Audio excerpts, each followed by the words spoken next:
Taurus, welcome to Monarch Intuition, and today I'm going to be doing your October 2022 monthly check-in reading for you. So if you're new to my channel, what I like to do is I like to pull one major arcana to see the energy and then clarify with the different decks. So what's going on for Taurus? What do we need to know for you? We have Judgment. So Judgment being cast right here. Now it could be your judgment, it could be someone else's judgment, but when we see the Judgment energy, this does represent Aries, Leo, and Sagittarius all combined as one, and it's kind of like the angels blasting their trumpets over the world, right? So this is a judgment call, you being called to a higher thought process, into a higher order right here. You ascending out of the grave, because the grave does represent like a sleep-like or a death-like state. And the angels, when they blast their trumpet on the day of the rapture, everyone's going to ascend out of their graves to be called to judgment, right? So I feel like there is something within you that's asleep that's being called to the forefront. Maybe you're being called to the forefront. You could be being summoned to something right here. This could be, justice energy. You're being called to a court case. You're being called to an appointment. So what is this judgment? What do we need to know? You could be getting news of something. What do we need to know for Taurus? I'm going to be using the Revelations Tarot. This deck does have reversals in it. We have the Ace of Swords. We have the Six of Pentacles, and we have the Queen of Pentacles. Okay. So I kind of feel like some sort of information that you have is coming to the forefront right here. With this Six of Pentacles, I feel like it's either being given to you or you're giving it to someone else, because we do have the Queen of Pentacles coming out. Now, I'm going to clarify it with the different decks, so take it how it applies. This could be you or someone else right here until I know with the different deck. But information is being given to someone. Someone is the Six of Pentacles. There are two beggars in this artwork, and someone is handing off this pentacle. So someone is handing off information that's coming from this Queen of Pentacles. She's giving you like a thought process on how to make money. She's giving you a process on how to do something properly, and it calls you to judgment. It calls you into a higher order because you know how to do something ins and outs now. It's like, a piece of cake for you. Now, you could be teaching this to someone else, or someone could be teaching this to you. This could be you going to school to learn something right here, or someone could be, just giving you free advice, free information. It was kind of like when I first started biology when I was in college, our teacher said, "What do you want to know?" And people said, "What's the cure to cancer? What's the cure to HIV?" And she basically explained it to everyone in the room. And then she goes, "And by giving that information to you, a lot of you are going to drop this class." Facts. A lot of people dropped the class because she gave the information. It really wasn't hidden. It was like stuff that you could Google too. Like when she told you what to Google, you just Google it and you're like, oh, it's right there. It's on the CDC website. It's on other people's websites. It's like basic knowledge. Wish I had known that. So that's kind of what this is right here. It calls you into a new order, into a higher thinking process. So where did I put my other deck?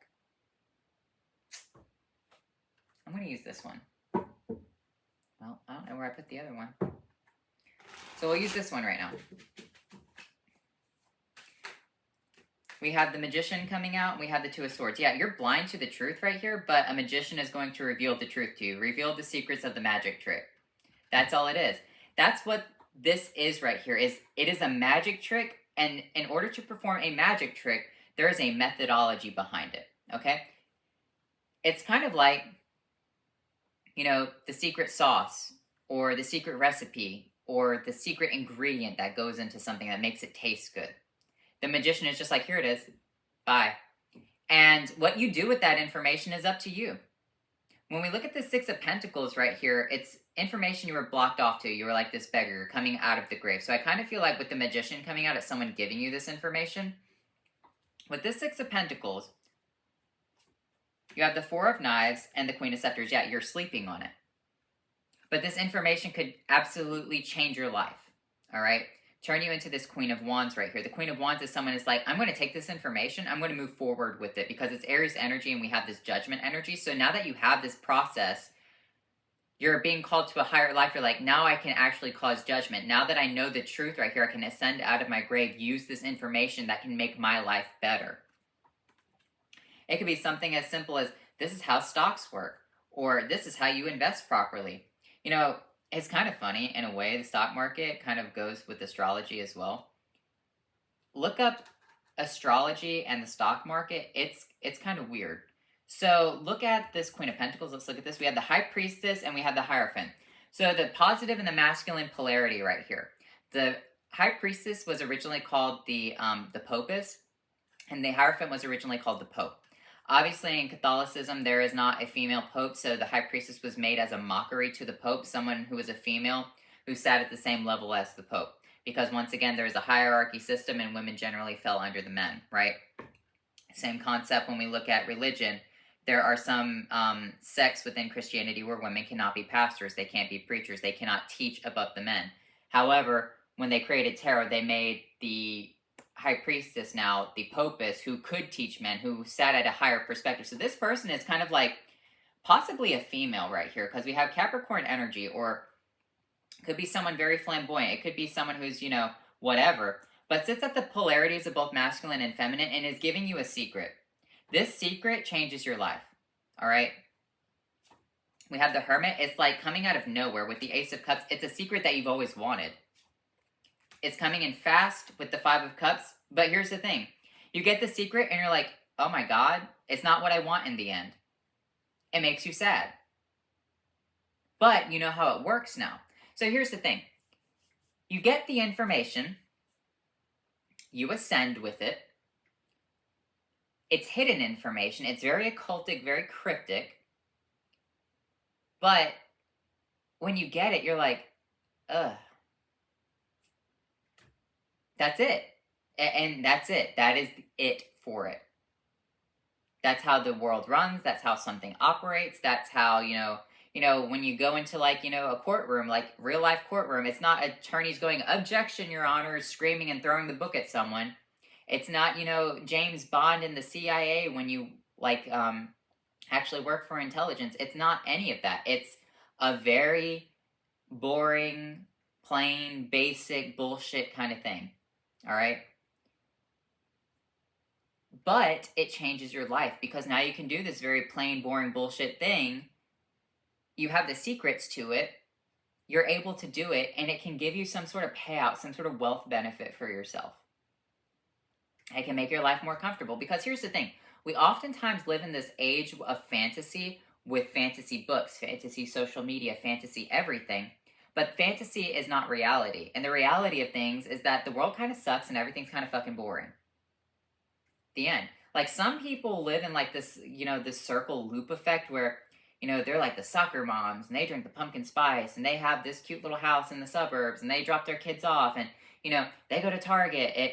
Their life seems like it's just a loop. You kind of sit there and wondering if they're like a real person or if they're a non-playable character in a video game. You're like, are you, like, do you have a functioning thought process? Do you have anything outside of this circular thought reasoning? And maybe you are one of those people. But all of a sudden, some information is going to be dropped to where you kind of like lose that side of yourself and you kind of have like this weird nihilism state where you're like, oh, well, I don't know. It's kind of like being woken up. It's a spiritual epiphany for yourself because you have the High Priestess with the Pope, with the Ace of Swords. It's a spiritual epiphany. It's a spiritual awakening. It's an awakening of a higher consciousness. With this higher consciousness and this higher thought process, you become very upset with it because it's not what you thought it was going to be. It's not this grand illumination of everything that you could possibly want. It's the concept of, yeah, I could see astral projection, but my body is still here kind of concept. Why do you think there is such a push for, you know, different types of social media or putting on glasses that'll allow you to, you know, go into the video game universe? Because the world is kind of boring. And that's life. People want to make life more exciting because without the things that occupy our time, what will we be doing? Sacrificing people to volcanoes, probably. Hanging people.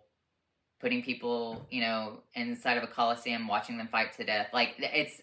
Humanity has always kind of done the same fucking thing. It is what it is, right? I'm not trying to be, like, edgy or cringy or whatever. I'm just telling you, it's like, there is a thought process that will wake you up to something. And it could be, you know, angels and demons. Angels and demons, the thought processes behind them. I'm actually working on a project, Taurus. I'm working on a project right now. And that project is on the concept of that. So, what do you actually gain from everything on this world? What do you gain in the end? So, except death. All the people, Napoleon, Hitler, all these people out there, they gained something, but what did they actually gain? They gained death, they gained the grave, they gained nothing. They gained what everyone else is getting. Rich, poor, famous, non-famous, whatever. Ace of Wands, the world, the Ten of Pentacles. But you can use it to make your life better. That's what's important to understand about this information right here, is it doesn't always have to be, you know, sad nihilism. Oh, I figured out how the world works. Oh, I figured out how to become a millionaire. I figured out how to make money and all this other stuff. Now I'm bored with it. No. Use the ambition to try to make a better world for yourself and for other people around you. Like, ultimately, a car is nice. It's not a necessity. We've gotten around for thousands of years before cars, but they're nice to have.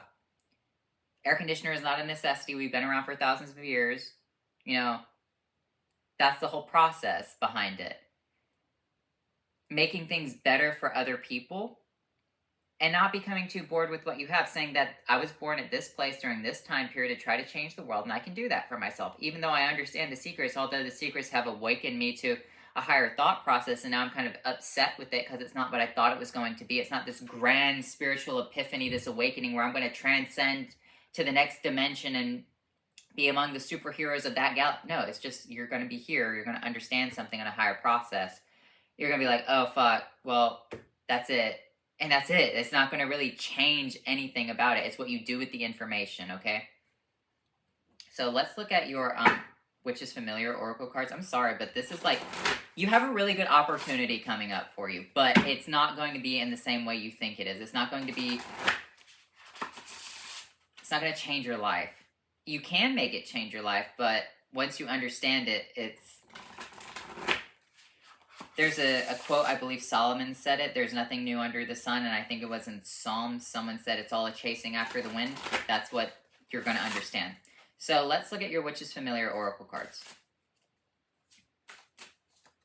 You have Swan, Fidelity. You have Owl, Wisdom.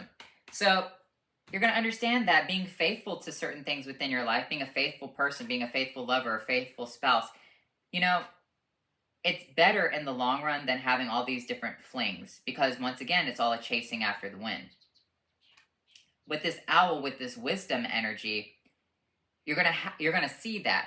You're going to understand that. You're actually going to feel this very nihilistic concept and thought really deeply during October, okay? And I don't know what to tell you. Everyone kind of goes through it when they have a spiritual awakening. Everyone kind of goes through this process of mourning their ignorance is bliss state. It's the concept of ignorance is bliss and much learning doth make one mad. Like, it's that borderline in the center state, okay? And that's where you are right now, or someone is, and you're helping them. But what I'm feeling for you is that it's not all that glitters in the end. So what's going on with your spellcasting oracle cards? But you do end on the Ten of Pentacles. So that's, I mean, it's a physically amazing situation, but it's kind of like rich people who have nothing better to do with their lives because they're so wealthy, they're just like, well, let's start a fucking war because I'm bored.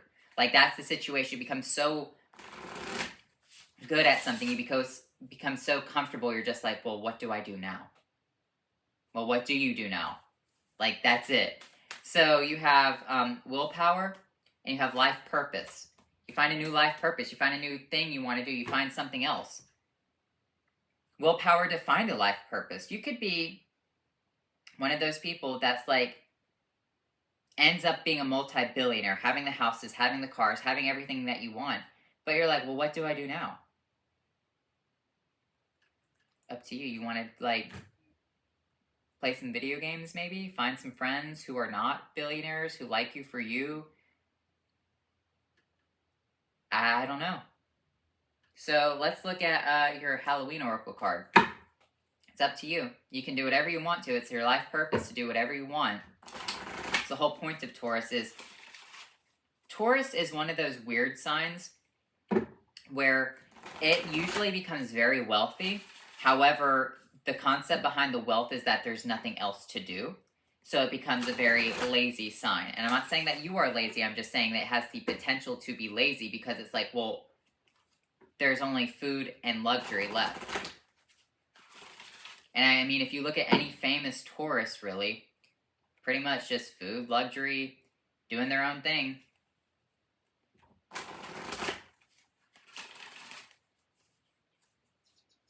Trying to find a purpose. Zombie, control. Lamp, remembrance. I feel like what you need to do is you need to release control of a situation. You need to release control of something that's over you right here. And remember when ignorance was bliss. Remember when small things made you happy. Because here's the thing, Taurus. Here's the problem right here. This is different. This is a different feeling that you're going to have. Some people, as they get older, they have nostalgia about their past, right? And they want to go and relive their past again, where things were, fun and youthful and whatever. You're going to have this situation come up where you're going to look back at your past and think, wow, I was really ignorant. I'm so happy that I'm thankful now, but now I have nothing left. There's nothing left for me to do. Some people are going to want to revisit their past and have fun. You're not going to want to revisit your past because you don't view it as being fun. That's what the situation is. It's like, well, what now? You're remembering something, but you have to release control of that thought process, okay? That control of that thought process, you don't have to go back and look at your past. You don't have to go back when you were a kid and climb trees and shit like that. You can just look at things that you've wanted to do and say, I'm going to pursue those goals, even if they're kind of crazy. Maybe you want to climb Mount Everest. Maybe you've always wanted to go to the bottom of the sea. But plan it out. Have a nice, fun time. Plan out your life now. Okay? Don't just rush out and do everything all at once. Plan out the sequence of events that you want to happen. I kind of feel like this is the problem with people who become mega wealthy right here, or have this information to become mega wealthy. They try to do everything at once and it ruins their life. Because then they do everything at once and there's nothing left for them to do. So plan it out. Kind of keep that ignorance is bliss state for yourself. That's what I kind of feel like you're going to have to do, is if you want to live in ignorance is bliss, then you're going to have to keep that for yourself. If you want things to be exciting and fun and, whatever, you can't rush out and do everything. You have to plan out each event. I'm going to do this year, this year. I'm going to wait and experience my life at different stages. So you're getting the option right here from the High Priestess and from the Emperor, the Hierophant, to plan out your life. Now, you can choose to do it all at once and then feel nothing left, or you can, stretch it out over a period of time. What is your rune cards? I know I kind of like saying the same thing, but I want to get that across to you. You have fate. It's nothing. Word, fate. You have the option to do it yourself. Uncertainty, unknown consequences, the acceptance and trust, the unknowable, fate. You have the opportunity to do what you want. It's kind of like fate hands you a key. The key is unlimited wealth. We'll just say this for instance. The key is unlimited wealth. Let's go with that. What do you do now? Do you go out and buy every single thing that you've ever wanted and then do everything that you've ever wanted to do within a year? Or do you say, well, I have unlimited amount of wealth with an unknown amount of time. I could do everything at once, or I could span it out and, still keep some sort of fun within this world. Because that's the problem when people get too rich too fast, there's nothing left for them. That's why they turn to drugs and alcohol, because they're looking for something else. They're wanting to see what happens after the veil is removed.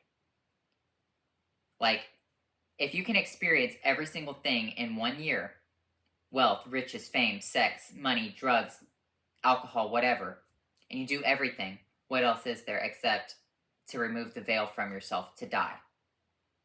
And a lot of people will try to do that. They'll go into like this, like even rappers, they sing about, drinking lean, taking Xanax, whatever, because it helps open up the mind to something else. It helps that hallucination state of the brain. It helps them see something that they can't experience in this physical realm because they've already experienced everything in this physical realm. So keep that in mind for yourself, Taurus. Let's look at your Halloween oracles. Did I already pull these? I already did. Pulled witches, pulled that, pulled your rune cards. Awaken oracles, that's what I'm missing. Oh, I didn't pull you a talisman card. Hold on. You have answers. Open your mind, connect with the higher power, broaden your horizons, and invoke wisdom. We have that owl wisdom card. Connect with your mind. Open your mind. All right? Don't explode it open, but like, you know, connect with the higher power. Maybe find God. Maybe that's something that you want to do. Is maybe you have the key to unlimited wealth and you're wondering, well, what would God want me to do with it? Well, that's up to you. That's up to you and, you know, the higher power. You have nourish and flourish, and you have ground. Take care of yourself, take care of the world, nourish yourself, nourish the earth. Like, you know, there are a lot of things that you could do. Say, for instance, you did have the key to unlimited wealth. What could you do? You can make, I think it's called desalinization plants for places that don't have water but are like right next to the ocean. You could give them fresh water, make their lives a little bit better. Like, you know, the small things that would be small to you because you've already experienced fresh water, you've never had to deal with that. It would be life-changing and, you know, whatever for other people. So I feel like it's not about you right now, Taurus. It's like once you have this secret and once maybe you reach that nihilistic state, think about it as this. It's not about you. It's about what can you do with it now? What can you do for other people now? How can you make your life happier now? So anyway, I hope you enjoyed this reading, Taurus, and I don't know, it's kind of a strange message, but I hope there was something for you within it. Go and watch your other signs. Maybe that'll clear it up when I finally have them uploaded. So anyway, I'll talk to you later.